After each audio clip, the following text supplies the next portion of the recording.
Yolanda, when did you realize his feelings for you had deepened and that he was the one for you? I realized his feelings had deepened when I started seeing his focus really be toward our relationship. Tone is a very strategic person. So when he invests time and interest in a situation, if it's, whether it's business, whether it's somebody, he's going to go for it. So when he started really showing me that I was a priority to him and the things that I needed in this relationship to grow, he was willing to do that, and he was willing to water and help me grow. That's when I knew that, his feelings for me had changed, and this was something deeper than just baby mama and a baby daddy relationship. When you really knew it was when I invited you over to my house for dinner, and then you stayed the night, but you slept by yourself. Oh, wow. And that's when you was like, yo, he's different. What kind of cat is this? See, tell him for real, mama. Right now. Tell him what's going on around here. Well, these next questions are for both of you to answer. As a married couple, how do you really balance work and life, especially Tone, with everything that you do? How do you really balance, work and then just your personal time together? I am so glad that you asked that question, because first of all, when your wife is your manager, right? Oh. When do you balance it? Get a chance to balance? And this is what Mary J. Blige and Kendu was going through, because Kendu was like, it ain't never no days off with you, because Mary, you always marry. And when you just kick back and it's challenging, but it's fun, because at any time I can go from being a husband, I can be a client, and I can ask her about shows and what's coming up, and then I don't want to talk about that no more. How did that happen? The management piece? Yeah.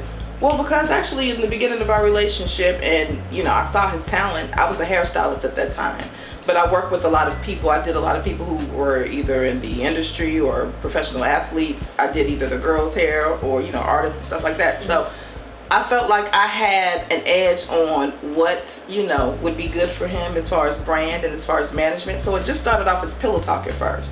And when I was doing hair, I started training. I did hair for over 17 years. I wanted to do something different. It was wearing me down on my hands and my feet.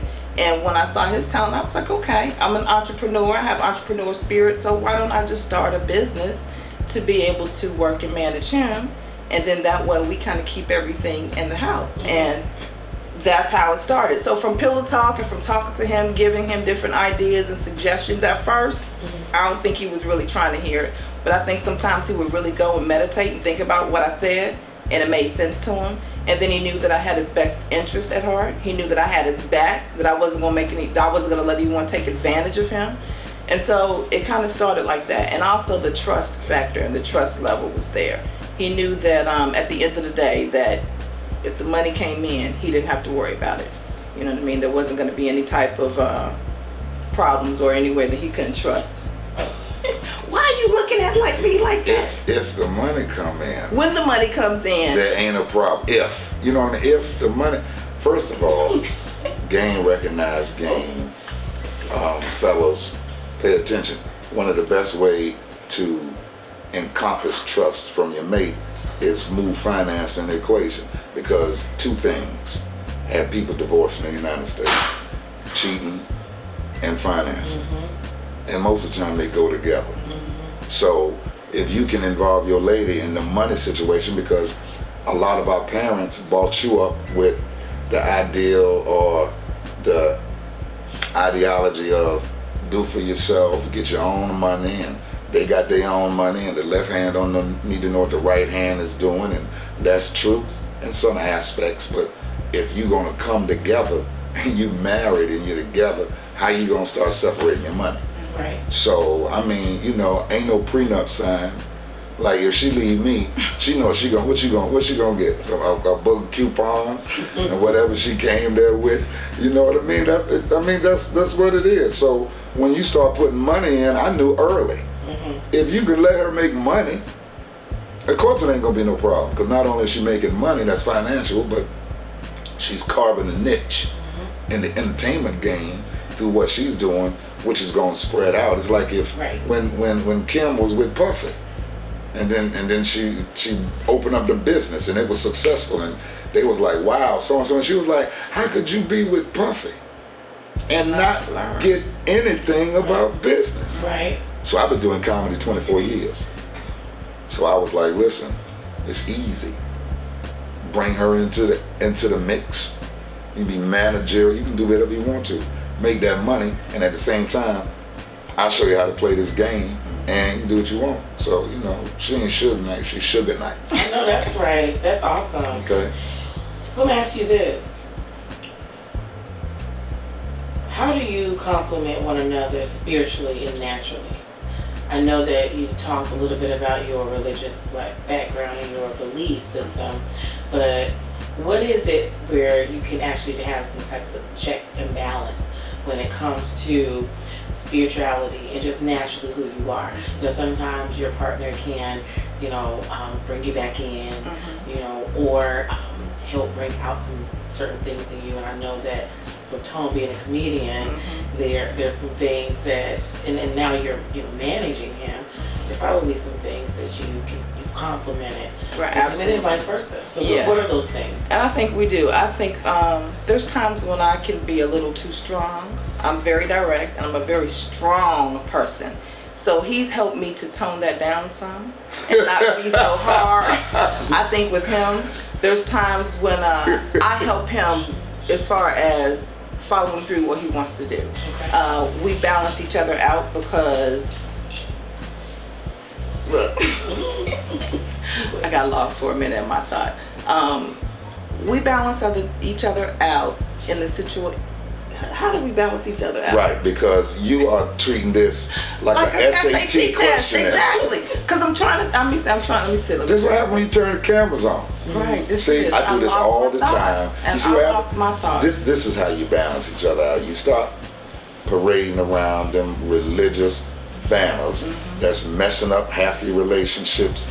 Anyway, that's got you still looking for somebody to come and save you and pull you up out your situation. That's why a lot of people went crazy about Trump, but Trump ain't the boogeyman. Like when you looking under your bed before you go to sleep at night and cut the lights out, you a grown ass man or woman, all right? When you look in the mirror, what do you see? You don't see God in you? Or you still looking up trying to find the picture that they presented to you? Because it's two of them. It's the one that you grew up with, and then it's that universal God. That universal God is the one that when you ride down the street, the same way you appreciate your mate, the same way you appreciate life, you appreciate that tree changing colors. You appreciate that grass on the ground. And it really marvels you to understand that one person or one being could do all of this detail. That's why grown men say God is in the details. If you don't see God in you, when you look in the mirror, in my humble opinion, you already behind the 8 ball, because you're going to spend the majority of your life chasing something that you should have in you. You have all the tools in you right now to be successful. God has equipped you with that. So a lot of people say, I'm gonna sit down and let God work. But we only sit down long enough to hear what we want to hear and think that's God talking. But that's us. That's us. So how do we compliment each other? I keep it 100% real. Sometimes I may say things that might hurt your feelings. Walk out the bathroom, cuss, get yourself together, because here's the small print on the marriage contract. I'm not going nowhere. I'm a product of a divorced household when I was 17 months old. So I know what it's like to go chill with your father on one side of town and live with your mama. We're not going through that. There's no trophy or no awards that I get for showing my sons that side of life. So I'm staying Now, if we get to the point where we need a tri-level home, because the top part is hers, the bottom part is mine, and the middle part is for the family, cool. But the mail is always coming to the same mailbox. I'm not going nowhere. There is no deal breaker. If she want to go out there right now and give Cam Newton some, go ahead. But the only thing I'm saying is don't be selfish about it. At least bring me and the boys back an autographed jersey and a football or some club seats, something. You just don't go out there and be selfish, and then you don't go out there and do nothing in your repertoire with him that you don't do with me. Don't go do nothing new. You stay in the range of what you doing. You don't go out there and do nothing crazy, okay? And you might be the savior for him, okay? You might be the reason he loosened up them pants and put on socks. Wearing Peter Pan suits. But also another thing too, just to kind of piggyback on what Tone said, but another way I think we balance each other out is we do pray together. We do have a spiritual base. We do get on our hands and knees and we pray strong. He prays over me, I pray over him, we pray over our children, and we take that very serious. And so I think that's an essence of keeping us balanced and keeping us joined together as well in a spiritual level. Final question. Yeah, because you don't want to give you that 20-minute wrap up. You know, you already hit us one time. Okay. So, but I do have final questions for both of you. Go ahead. And what final advice would you give? And this is a two-part question. What final advice would you give to singles who want to be married? So in other words, you know, those that are really seeking, as you mentioned, you have to see who you are first. You know, understand who you are. So if a person says, hey, I'm single, but I'm at the point where I want to be married, I want that mate, what advice would you give that person? And then once that person gets married and they're having some issues in their marriage, what advice would you give those married couples that are, you know, having issues and maybe at the point where they feel like they can't work it out? I think what helps our marriage is we built our marriage on a friendship. I think a lot of mates and a lot of couples aren't friends. They love each other, but they don't necessarily like each other. Like Tone said, like we like hanging out together. I mean, we can go to a club together, we can go to dinner together, we can pray together. So when you have that kind of dynamic and balance, you won't hurt your friend. You know what I mean? And I think that right there gives us a strong situation. So I would say first look for someone that you can really trust to be a friend and be yourself in. Because if you can be yourself, then that person will accept you, you can accept them, and it's not perfect. I mean, we don't always agree. We have our ups and downs, but at the end of the day, I know that this man loves me to the core, and he knows that I love him to the core. So I think when you start with a true friendship and real genuine love and respect for one another, that's a great foundation.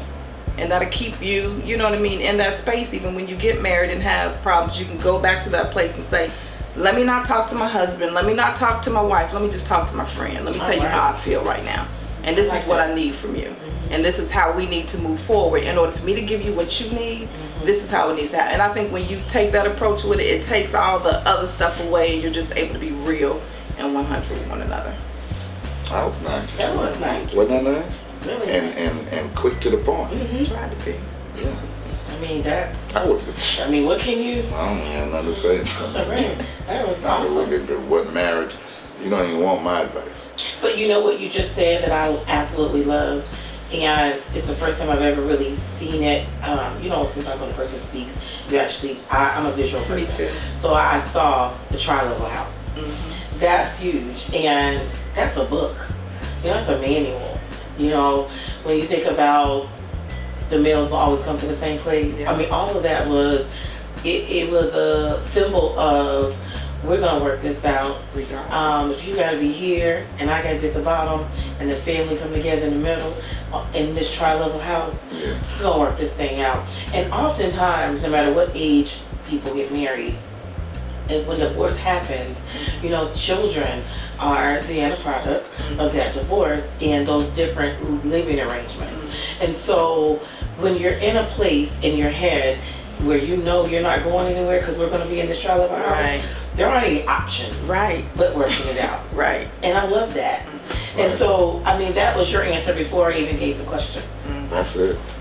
I mean, if you in a 1-bedroom apartment and you trying to furnish it, you're not looking at more space. You never say, we need more space.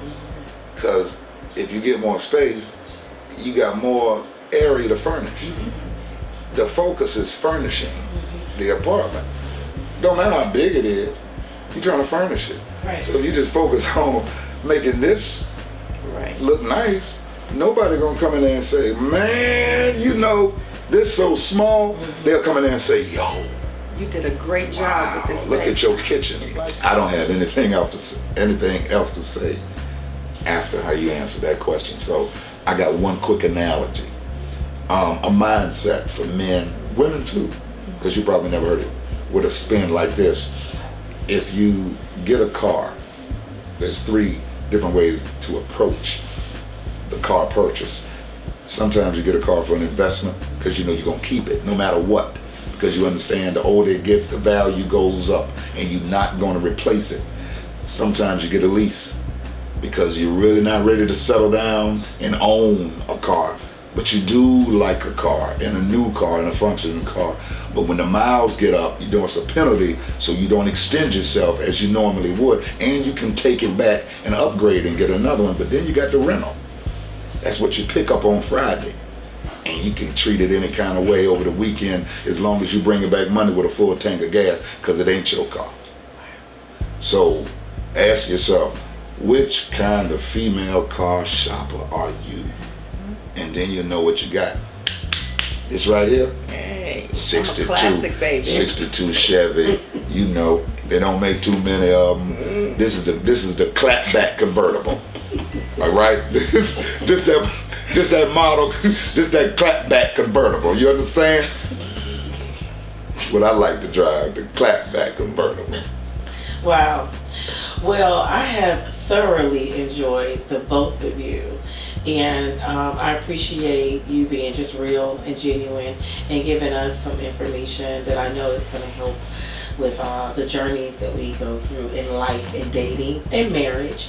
Yeah. And I just appreciate that the fact that love is not something that we are in a position to dictate. You didn't know that this was going to be your husband.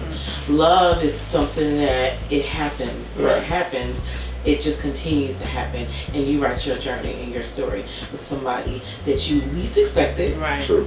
to write it with. But very appreciative and humble and thankful to God that you crossed paths with that person. And so I appreciate you sharing your story, and we look forward to continuing to watch you grow, and I wish you many years of more love and success. Thank you. Thank And we you. appreciate you having us. Yes. Absolutely. And you're great. Yeah, Thank you're you. awesome. Thank You're you. great. And the guy behind the camera, Yeah, he's cameraman. incredible too. Wow. You know what I mean? Thank you. Y'all keep doing your thing. Yes. Thank you. ToneXSockking.com.